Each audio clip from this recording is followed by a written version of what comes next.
Here we have chapter 2, verse 19 of the Gospel of John. We're in the midst of the discussion of Jesus cleansing the temple. He's just created a bit of a stir, which has led to a confrontation with those that John calls the Jews, referring to the religious leaders, who have said to him, what sign does he provide? What sign does he show by which he justifies the actions that he's taking?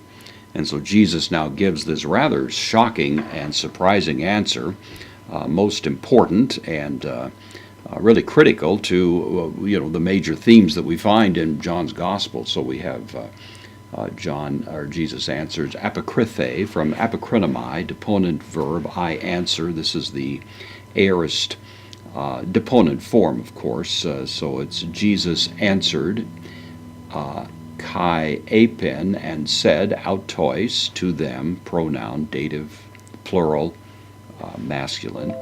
Lusata.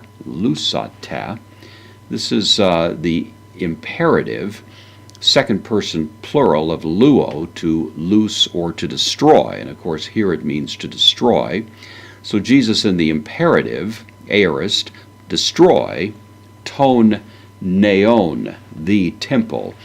But you may know that this is not the Greek word heteron, which refers to the outer structure of the temple, the word that has been used to describe the general vicinity where Jesus is doing these things. But this is a reference to the inner sanctuary, what's called in the Old Testament the Holy of Holies, the innermost holy place of the temple.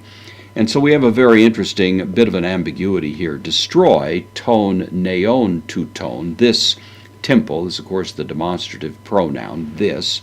So destroy this temple, kai, in trisin, in three. This is an adjective, the number three. In three, hemerais, in 3 days. Egero, future, first person singular. I will raise, neon, it up. And, of course, the it here, the pronoun, is referring back to the neon, the temple. So Jesus says, you'll want a sign. Here's a sign. Destroy this temple, and in 3 days I will raise it up. There's been a bit of a debate that's gone on for many years concerning whether Jesus was referring to the temple that was the structure that formed the context for this discussion he was having, that is the external physical temple, or was he speaking of himself? John, of course, reports that later Jesus was speaking of the temple of his body, but nevertheless critical scholars have mused on whether that was John's interpretation of this rather than Jesus' actual intention. It seems to me that it is a studied ambiguity, an intentional ambiguity. Jesus says, destroy this temple. And, of course, in the first instance, they would be thinking of that physical structure. But the only thing that made the temple a place of worship, the only thing that made the neon, the inner sanctum of the temple, a place where you would find the presence of God, was the very fact that God was present there. Otherwise, it was just concrete and mortar.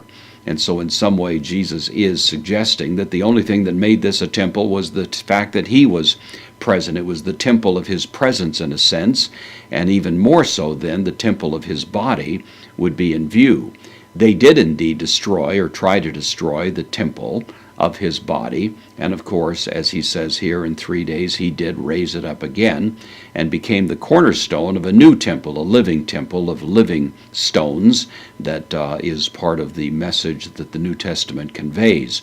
The physical temple was destroyed permanently, finally, and irretrievably, and the true and greater temple has now taken its place, the temple of God's people, living stones built on the cornerstone of Christ himself.